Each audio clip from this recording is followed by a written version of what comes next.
গাউসিয়া আহমদিয়া মঞ্জিলের সাজ্জাদ আনশিনী দরবারে গৌসুল আজম সৈয়দ এমদাদুল হক মাইজ ভান্ডারীর সন্তান হিসেবে আমি আপনাদের সবাইকে সালাম জানাচ্ছি। আসসালামু আলাইকুম ওয়া রাহমাতুল্লাহি ওয়া বারাকাতুহু।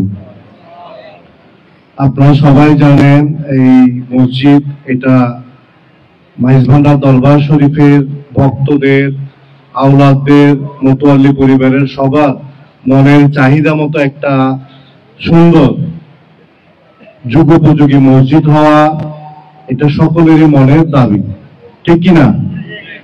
এবং এই দাবিটা বিভিন্ন কারণে অকারণে উদ্যোগ নেওয়া হয়েছে, এরপরে হয়তো আল্লাহ আজকে কবুল করেছেন।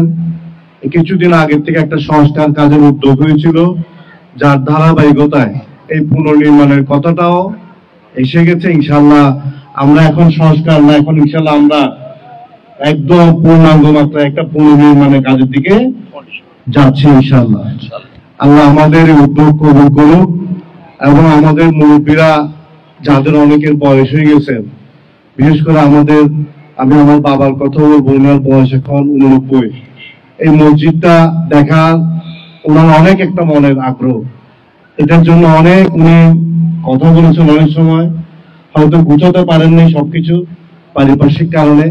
আল্লাহ আজকে কবুল করেছেন এবং আমি বলবো, যখন আমরা যে কোনো সামাজিক কাজে যাই অনেক সময় অনুমানের কারণে, কল্পনার কারণে, মনে মনে চিন্তার কারণে, কান কথার কারণে অনেক সময় অনেক ভুল বুঝাবুঝির অবকাশ থাকতে পারে।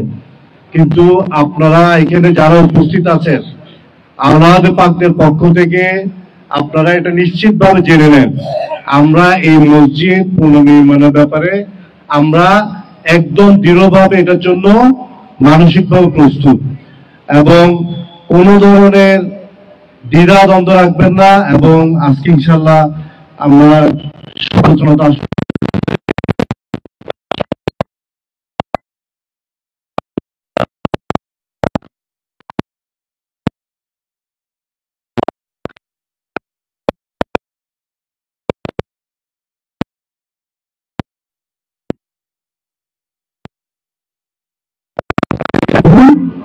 এই মসজিদ হবে তো ইনশাল্লাহ। আমরা সেই বিশ্বাস নিয়ে সবাই যার যার অবস্থান থেকে আমরা ইতিবাচক ভাবে কথা বলবো, কোনো ধরনের গুজব ছড়াবেন না। আর যে সংস্কার কাজ হচ্ছিল সেটাও দরবারের পক্ষ থেকে হচ্ছিল, সেটা এখন পুনর্নির্মাণের দিকে গেছে।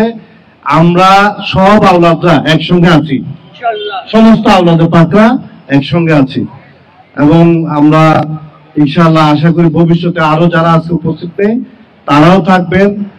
এবং এই মসজিদের কাজ আমাদের সবার অতীত আছে, বর্তমান আছে, ভবিষ্যৎ আছে, কিন্তু এই মসজিদটা আমাদের ভবিষ্যৎ। সুতরাং অতীত এর দিকে না তাকিয়ে আমরা সবাই আজকে থেকে নতুন করে একটা শুরু, আমরা সুন্দর করে সবাই সবাইকে সম্মান রেখে এবং বিশ্বাস রেখে, আস্থা রেখে এই মসজিদের কাজটা নিয়ে আমরা এগিয়ে যাব। আমি আমার চাচা সৈয়দ শহীদুল হক মাইজ ভান্ডারী, আমার বাবাদের চাচাদের মধ্যে উনি এখন একটু চিন্তা ভাবনা করেন, সিদ্ধান্ত দেন, আমাদের মুরব্বী হিসেবে আছেন। এবং ভাইদের মধ্যে আমাদের সাইফুল ভাই, উনি আমাদের মুরব্বী হিসেবে আমাদের সঙ্গে সবসময় সময় দেন। আমাদের আরো এক ভাই আছেন, আমাদের শাহরিয়ার ভাই, ইনশাল্লাহ আমাদের সঙ্গে আছেন। আর আমাদের আরো ভাইরা আছেন অনেকে। আমাদের এক ভাই আজকে আমেরিকায় চলে গেছেন, না হলে উনিও থাকতেন ইনশাল্লাহ। তো আমি সৈয়দ মোহাম্মদ হাসান মাইজ ভান্ডারী, উনিও ইনশাল্লাহ যদি আজকে দেশে থাকতেন, উনি এই মিটিং এ থাকতেন। কারণ এই সংস্কারের কাজ যখন উঠেছে আমি ভাইকে জানিয়েছিলাম, ভাই আমরা পুনর্নির্মাণের দিকে গেলে ভালো হবে। উনি তখনই জানিয়েছিলেন পুনর্নির্মাণের মতো বড় কোনো কাজের উদ্যোগ যদি হয় ইনশাল্লাহ আমি ওইটার সঙ্গে থাকবো ইনশাল্লাহ।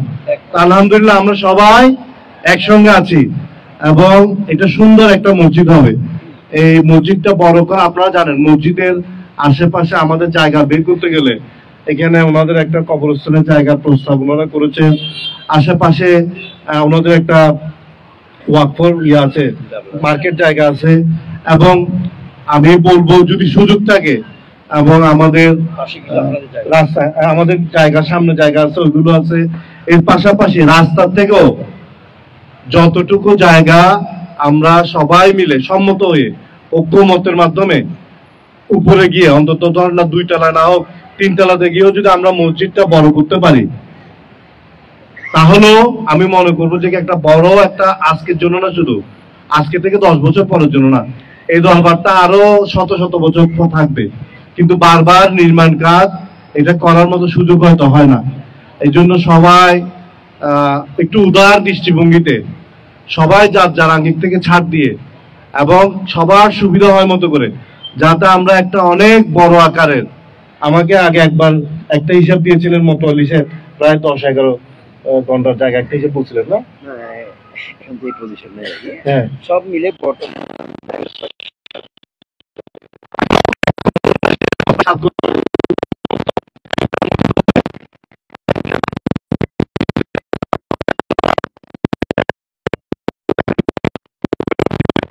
সুবিধা